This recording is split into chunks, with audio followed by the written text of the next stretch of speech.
সাদের লাউ বানাইলাম পুরি বইরা আমি গয়া গেলাম পাশে গেলাম তার অবস্থা, মুখটা দিয়ে ঘোরা দেখি।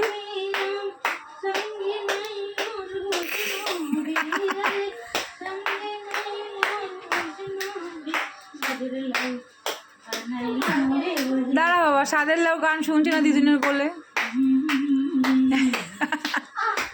কি হলো, আবার ঘুষি দিয়ে দিল? ভেরি গুড, ভাই প্র্যাকটিস করছে আস্তে আস্তে দিয়ে দিয়ে।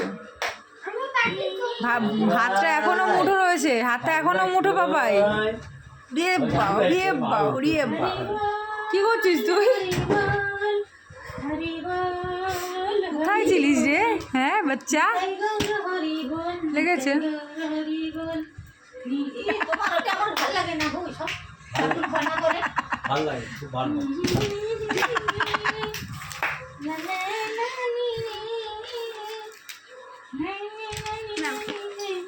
আরে পা ব্যথা হয়ে যাবে দিদুনের।